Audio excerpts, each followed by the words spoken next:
Good morning, everybody. We are live with Gus Demos. If you want to find Gus's work over at perpetualassets.com, go into the description. There's a link in there. You can see what he does. And basically, if you want to have control of your financial future, you don't want to send your money to some schmuck every paycheck that's going to put it in whatever they want to put it in that might just dump in the next year or two down to nothing. If you want to let your 401k be under your control, and you can even possibly purchase metals and crypto, go ahead into the description, perpetualassets.com. Gus will take care of you. Gus, how you doing, sir? And to add on that, we will also make crypto trades at 10 p.m. with babies screaming in the background. So there is no limit to my dedication to the industry. Good. And yeah, we probably could have taken our last 10 minutes in the backstage live because it was good stuff. But oh, for sure. It started with the juggling work and being a dad versus, God damn it, why won't our women ever admit when they're wrong? The age-old question. It escalated quickly. So yeah, to your point though, I'll give the audience a brief catch up. Us two were talking about, okay, it's going crazy with the screaming baby and work and this and that at the same time. It's a juggle, and even something like going on with a 1-year-old or 6-month-old, it's probably a bad idea to go on a fucking international trip for fucking a month or 2 weeks, which led to, God damn it, why do women push these fucking things even if they're illogical or whatever? You could probably tell a lot about a woman by what kind of environment she grew up in, and that's where we left it. So I don't know your dating history, but let's just say unbeknownst to me, so I'm born in 77. So in the 90s, when me and you are teenagers, you don't, my father never sat me down and said, listen, you really want to stay away from these fucking crazy feminist bitches, like they're blah, blah, blah.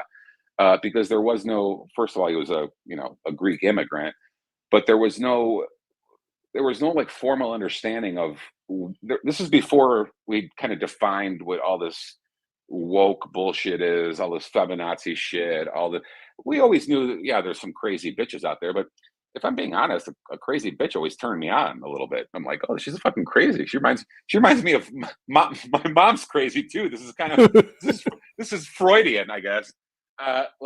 So, but you were never given the warning signs. Maybe you were, I wasn't. Like, no, I hey, wasn't. listen, if she had, but now, going back and looking back at the last 10 years of the culture and the way, everything's changed, and it's cool to be a Kardashian whore. It's cool to it's cool to suck dick on video to become famous. It's cool to, get divorced 36 times. It's cool to have 8 kids with 8 guys. Like, ever since all this bullshit, I think it's become more in the pop culture that men started to kind of like try to figure this shit out. Like, where's all this coming from? What it is? And one of the greatest indicators is truly like what kind of environment they came from, what their household is like. Like I said, is dad a fucking raging pussy? Is there no dad? Is dad a fucking, alpha, big bald, cowboy, whatever? Like, that shit all comes into play and what they define as normal. So I've dated some, especially in my younger years, some women that came from matriarchies like you, that I know now. At the time when I'm 22, 25, I don't know this shit, right? But you would walk in the house and mom and the sisters are total bitches. The men don't. No, there's just, everyone's a bit like everyone's like Veruca Salt from fucking Willy Wonka, like the total whiny bitch. Dad's not allowed to say a word. The old man is like he lives in a museum in his own house. He can't touch anything. Like, so, but again, this ended up being a disaster relationship and a disaster woman because, whatever. She was crazy. I was constantly trying to be neutered every 5 minutes. I didn't know this at the time. I'm like, oh, she's just a crazy bitch who wants to, check my phone or wallet every 2 minutes. Like, and you're like, oh, that's kind of, that must mean she cares about me. But you don't know these things, but now they're evident to me. So I think a woman who comes from a family with strong uncles, strong dads, strong grandfather, whatever, kind of naturally lets a man lead. Like, he's got this. I could trust this motherfucker. No one's gonna hurt us. No one's, he's not gonna go out and smoke crack and burn the house down with her kids in it, kind of shit. Like, it's where a woman who comes from the exact opposite will second guess every decision her man makes. Like, there's no respect, there's no submission, there's none of that. So that, am I viewing it wrong? Am I overanalyzing it? I don't know. No, you just have to make sure that within the first 2 weeks of dating her, that you cry in front of her, because that's really going to make her have a lot of confidence in you. That was a huge fucking mistake. I've only done that once in 3 years, and it's kind of like I think it was straight out of Analyze This with De Niro, where he saw the commercial with dads or something and he got emotional. I was kind of in the same boat. Like, a dad commercial came on and I got choked up. And she saw that, and I swear she was a fucking bitch for a week. She's like, this fucking pussy.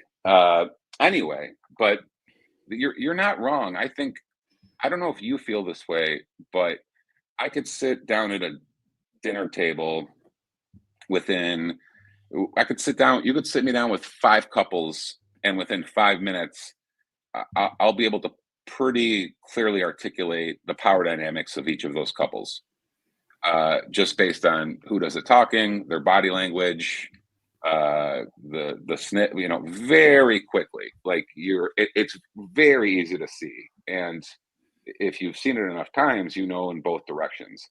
You could tell. You go to a barbecue with 10 couples, who's getting up to get who a drink, who's getting up to bring who a plate, who's asking who what they want. Like, you could tell the power dynamics are clear very quickly.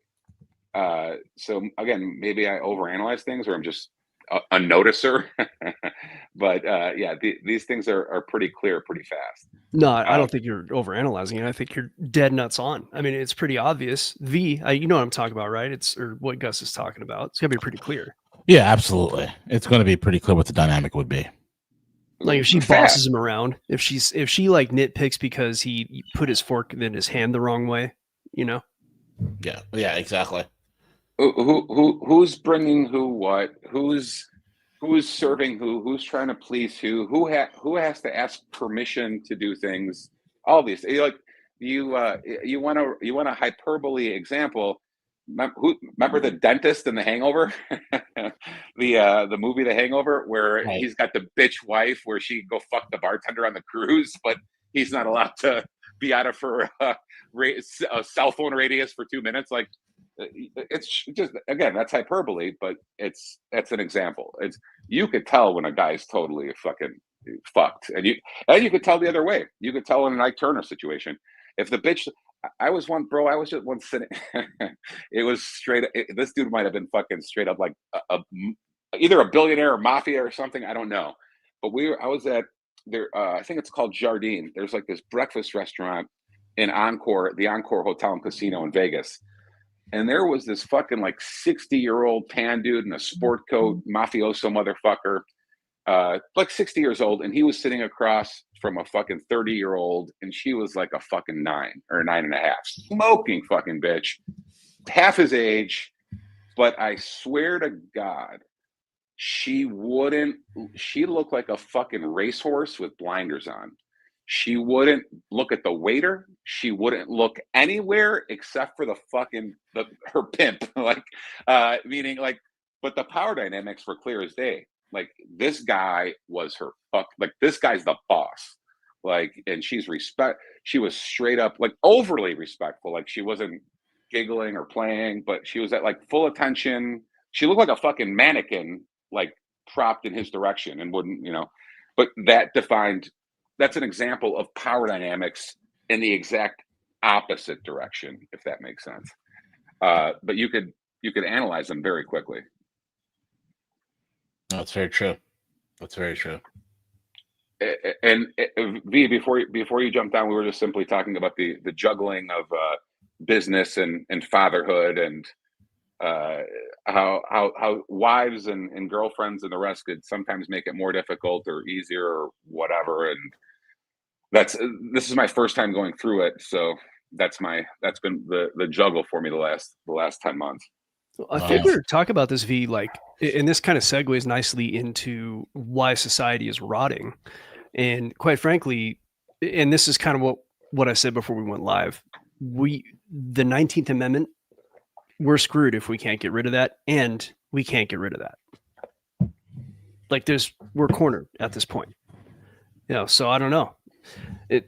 If you let women vote, they're going to vote because they're compassionate. They're always going to go down that compassionate route. And that's, I don't think, the best thing for society, but we can't take the vote away. So the question is, what's going to happen?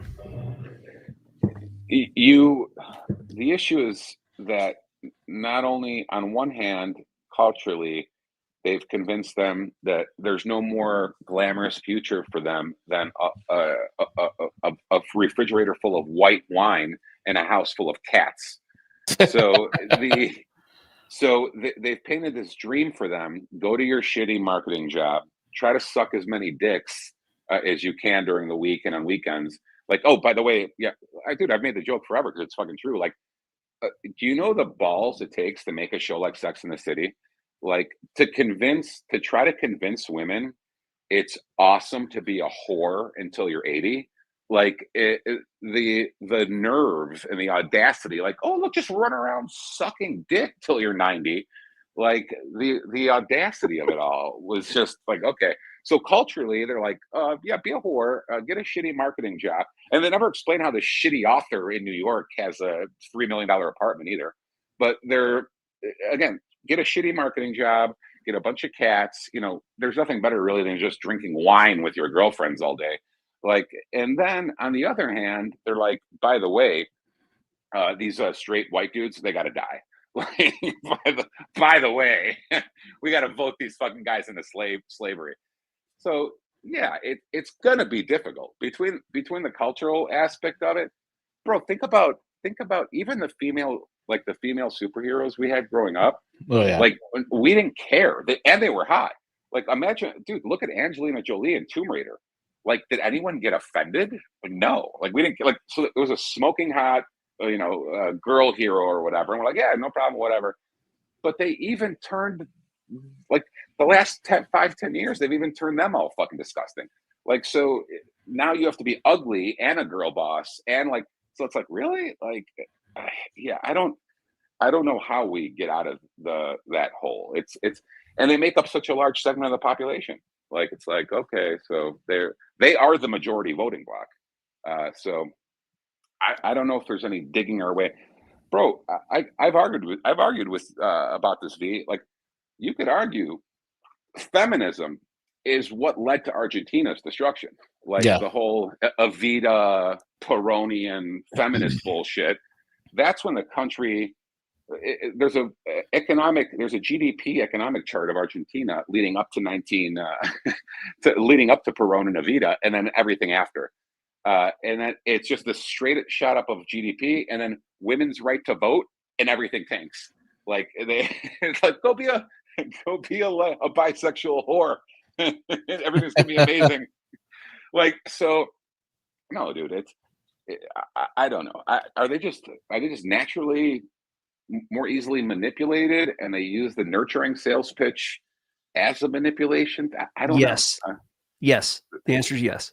So they're very, for better or for worse. And we're not talking about all women, but this is the average woman, far more socially conscious than men. They're more about, like, following what their friends do. They're socially malleable. Like, you don't really have any female hermits. Like, I mean, no one's hanging out in their cabin that's just a female. It's always going to be some old curmudgeon, dude, and he doesn't want to hear anybody else says. But women are different, and if you get them amongst other women that all act a certain way, it's going to be a much shorter time for her to start acting how all those other ones act. Which is why you want to watch who her friends are if you're not married or you're dating, right? Who her friends are is very important, and to your point, almost exactly. I think that a woman is far less likely to go against the herd. they always like going with the herd, and I don't know if that's well, again, before Jordan Peterson became a Israel shill, and he actually talked the truth 5 years ago or whatever. He used to say women are simply more agreeable. Men have a lot of men, especially strong men, they have no problem being disagreeable. So it doesn't matter if it's the COVID shots or the lockdowns or this or that. A man was much more likely to be disagreeable about it. Women typically, historically, go with the herd. Like they don't like, going outside of what, people are going to think about them. Men don't give a fuck. Like I don't give a fuck what, the CNN says about me or the government or Jimmy, fuck them all. Like, so there's, again, it's just go along to get along kind of thing. But yeah, you're right, man. I don't know how you bring it back. Like, I don't know how you bring it back. It seems, think about where they've taken us the last 3 months, what we're still debating. They put, what's that chick's name, the young one now that with the tits that they put in all the ads? Sydney Cheryl. Yeah. Like they got our country debating that. Like Yeah. you can't, like everything's melting. It's still disaster. It doesn't matter if it's war or fucking Epstein or Russia, Ukraine, all the inflation still going on, the dollar's big, whatever. And these people still want to talk about nice titties being on gene ads. Like that's what the culture, I mean, is that what they want us focused on while everything melts? I mean, I don't know, bro. I don't know I don't know how this train stops, So Yeah. maybe V, you've got some pretty good ideas on that, right?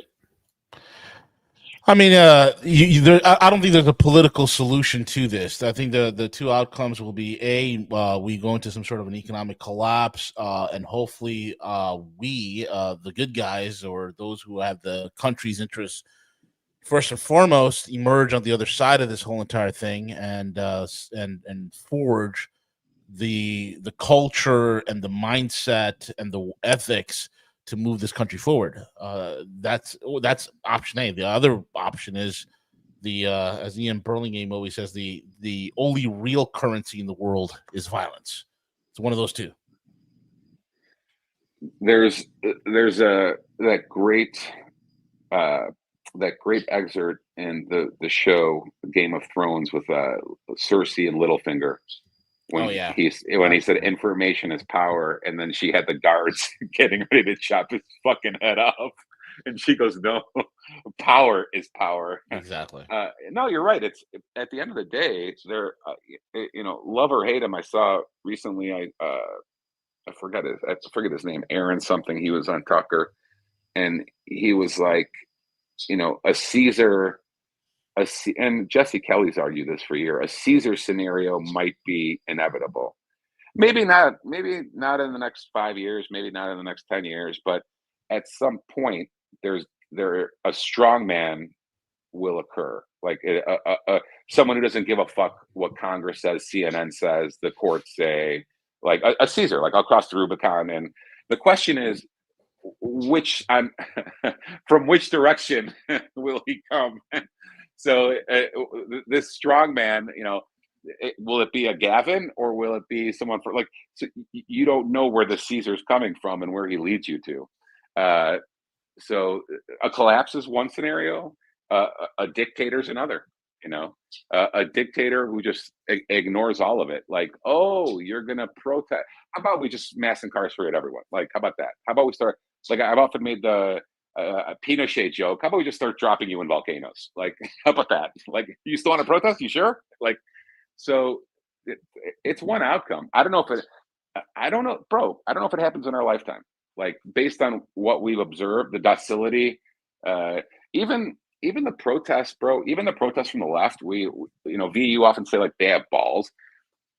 It seems like none of them are organic. Like they're all NGO, Intel, organized bullshit with lawyers backed up in immunity and all the rest. Like, so are there any legitimate pushback from left or right anytime evil occurs, or does the government just infiltrate everything? You know, they have us all so overly paranoid. Everyone's a Fed. Everyone's a Fed. Dude. You're a Fed has become an insult on our side. Like every time, every time you saw Nick Fuentes and Tucker and Candace get into this trifecta drama the last month, and the ultimate insult on our side has become calling the other person a Fed. That's Like it's like a burn. It's like you're a Fed. It's the Spider-Man meme. Like no, you're a Fed. No, you're a Fed. You're a Fed. Like, so they got us all so overly paranoid. Everyone's a Fed. We've even made it like a joke if you're a Fed. So they won't let us organize. And the left, it seems like it's all co-opted everything's, you know, some Intel NGO op or whatever, you know. So I don't know if there would ever be a legitimate organic, you know, pushback. No fucking idea. Yeah, I here's the other thing. It's everybody's going along to get along because everybody's collecting a paycheck right now, right? You know, we have to get to the level either there's, you know, like look at the people in England, right? There's a lot of people in the UK and in the EU and in Australia that are protesting what's occurring over there with mass migrations, the two-sided legal system, and all this other stuff. But how many of them are actually going to actually do something about it? Right? They're in a predicament where they can't vote themselves out. Right? At least here we have some sort of concept of rebellion and liberty. And over there it's just like, you know, they're all getting a paycheck, right? Meaning they all have jobs, they all have responsibilities. So how many of them are actually going to stick their necks out unless there's either a total collapse? And I think that's the only way these things change. And I think. I mean, honestly speaking, I think the U.S. stands a better chance of changing, not drastic, huge changes, but you know, pushback and stave or buy us time kind of deal, than the EU or the UK or the rest of the Western world. You know, that's what I'm thinking. You definitely saw a litmus test of the degrees of Western slavery during 2020 and 2021. Yeah, not only in the U.S. amongst the, you know, provinces or states or whatever you want to call it, but also amongst each sovereign country. So the degree of what people will put up with. Like, so we've learned that Australia and New Zealand will put up with concentration camps. So the level, no, every country, like the population will have a different, where in the US, you even had a split amongst, you know, Georgia, Florida, Texas, don't close at all. California, you know, you're wearing a diaper on your face for 2 years. Fuck you. Like, so yes, you definitely see that. And you're right, dude. I've been saying it for a long time. This came up with my nephew. I was trying to explain to him how I handle things differently now than I did 25 years ago. And he's like, "What do you mean?" I'm like, "Well, 25 years ago, I was a lot more likely to get handcuffs." That's what I mean. Meaning, when I was 20 or 25 and I didn't have a company or a kid or whatever, you would have gotten choked a lot faster. Meaning, you say the wrong, a large Greek hand was a lot more likely to be around your fucking neck if you said the wrong thing. Now I'm like, oh, I got the company, I got the kids, I got this, I got that, so when the more you have to lose, the less likely you are to rebel or initiate force. Bro, if you're 20, 25, what the fuck do you have to lose? Nothing. Like, you're a lot more likely to get in a bar fight or whatever. When you're 40, 50, 60, you got some shit to lose. Like, so, maybe if something ever happened, in this country, it would take the youth to kind of like, because it's not about courage. It's about you think of your current position. And if the boomers are completely fucking gone. They're one foot in the grave and the other on a banana peel. So the boomers are gone. Gen X is trying to, sunset. Okay, we got our houses, we got this, we got our money here. Okay, let's just everyone relax. Gen X has more balls. millennials are, no fucking way it's coming from. And that's even the problem with like the fourth turning. Their theory was that the millennials are going to save us. I'm like, I don't think so. I guess I'm like, it might be the generation after them, but it's not going to. By no means is it going to be them. So, dude, I'm with you that I think the collapse would be the best scenario, and not as long as it's not linear.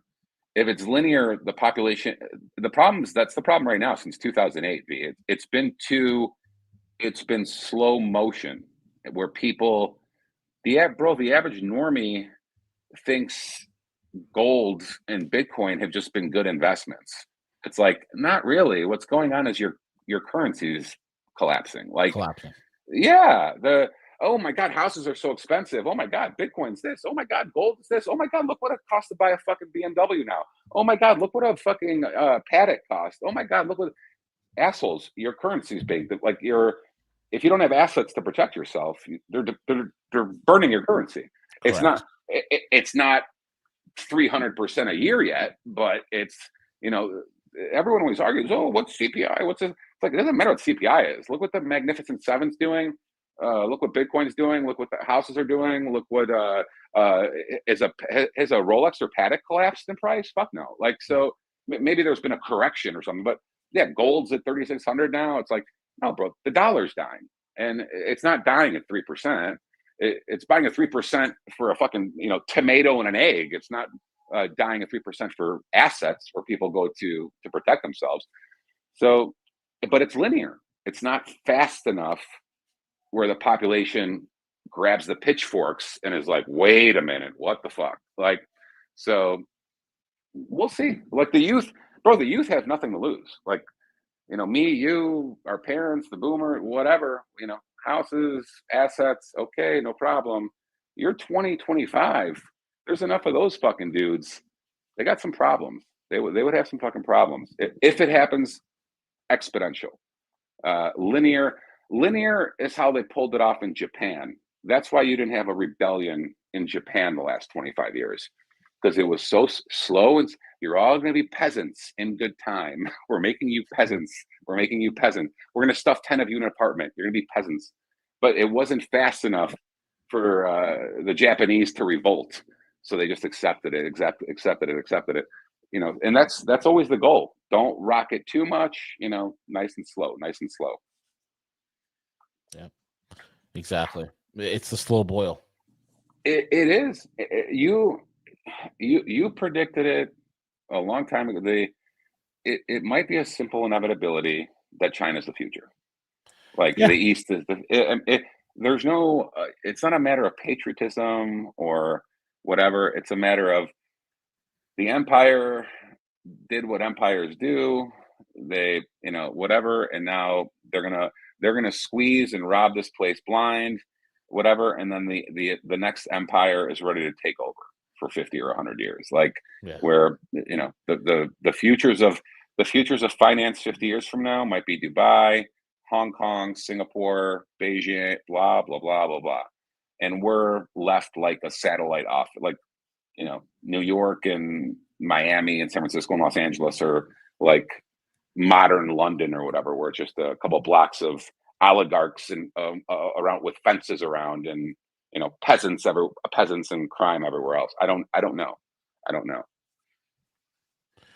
Yeah, I think look, the Western elites have always been in love with this concept of feudalism, right? Of course. And when you read their writings, they always talk about the greatest time in their history is a time when there was feudalism and they were the lords and we were the serfs. That's what they want.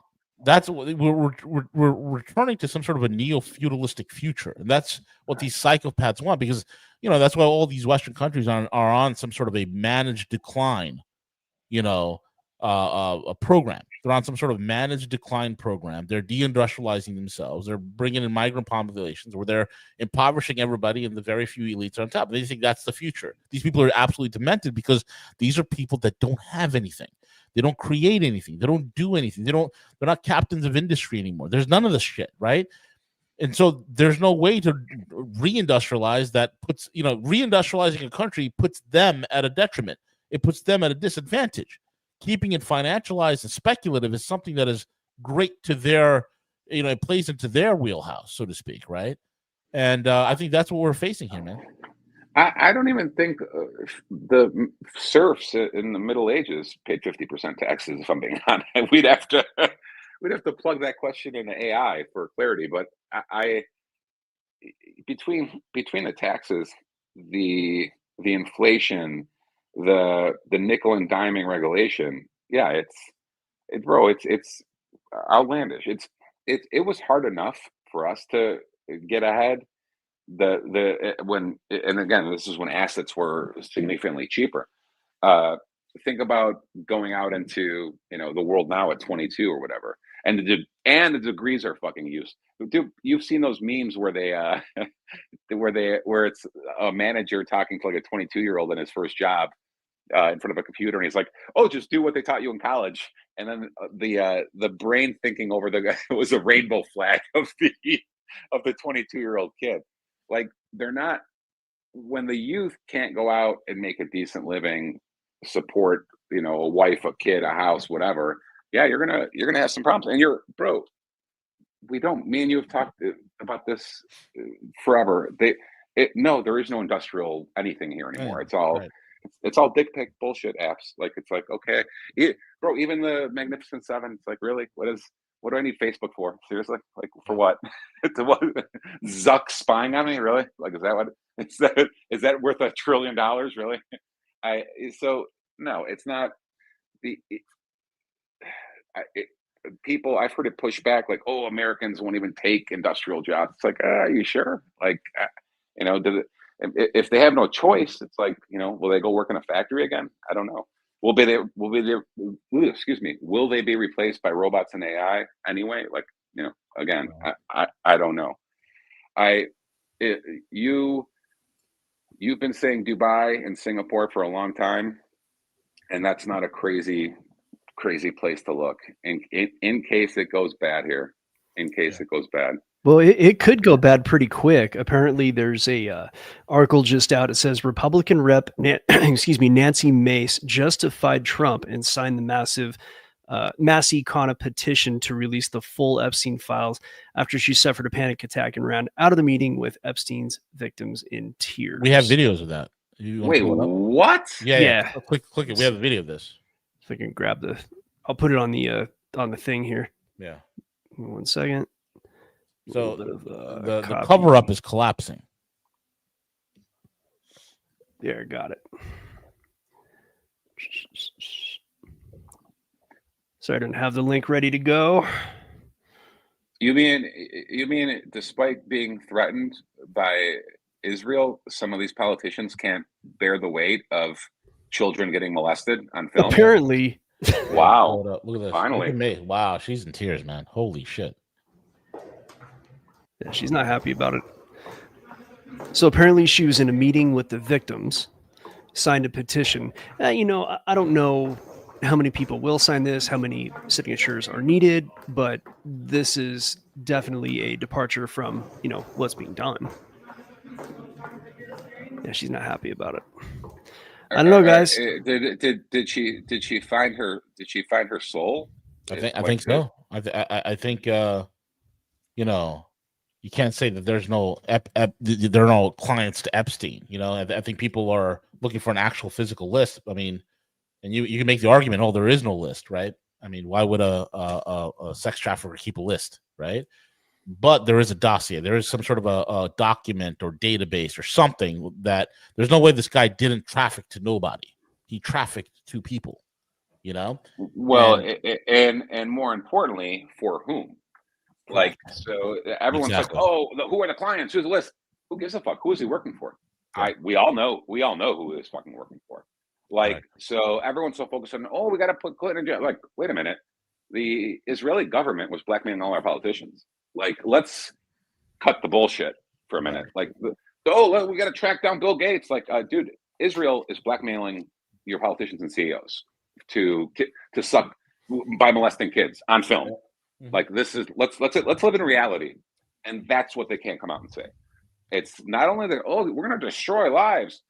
No, what you're going to destroy is the fucking lie that this is our greatest ally. Oh, our greatest ally, the Goyim. Oh yeah, the greatest ally. Yeah, okay. So that's the reality they can't acknowledge. That yes, it's the major operation by quote unquote our greatest ally of your politicians and CEOs molesting kids on film. That's the reality. So a lot of them have no soul, or they really don't believe in God, or they wouldn't cover up, even if they had you blackmailed, even if they had you bribed. If you had a soul, if you really believed you will be judged one day, you would not go up there and protect these people. No fucking way. If you believe a day of judgment is coming, if you have a soul, if you believe it's our job as men, as women, to protect 10-year-olds and 14-year-olds, and you wouldn't go up there with this bullshit. Like, so Right. most of these people are just soulless demons themselves. Like, Yeah. so maybe she found her soul and she broke down. I mean, they would explain. I don't. Thank God for Massey. Thank God for. It looks like Marjorie Taylor Greene's not playing ball with it either. You know, I don't know who else is on board, but this shouldn't be a left or right issue. Oh, here. Oh, the boss is. Sorry, guys. The boss is back. She started. Oh, here we go. Here we go. Oh. Anyway, I got a few more minutes. But she's melting down. It's all good, man. It's all good. If you gotta go, you gotta go, brother. She just walked in. The baby's already. Yeah, I don't know if you can hear her or not. Oh, yeah, she's letting you know. Yeah, the playtime's over, guys. I gotta go protect my little angel. Yes. I will. I will talk to you guys again soon. Thank you, buddy. Cheers. Well, folks, thank you all for listening in. We'll be back tomorrow. Cowboy, who do we got on tomorrow? Do we have a doubleheader? Yeah, we've got an Ian Berlin game at the regular 11 o'clock time. Yeah. And then at noon, right afterwards, we got Kerrigan. Yep, Tim Kerrigan. Or is it Tom Kerrigan? Tim Kerrigan. This guy? Okay, so this guy has really good shows over on Rumble. And if you don't know who he is, you're gonna know soon. So he's gonna be really fun. That's gonna be awesome. And with that being said, folks, we're at the end of the show. Take it away, Cowboy.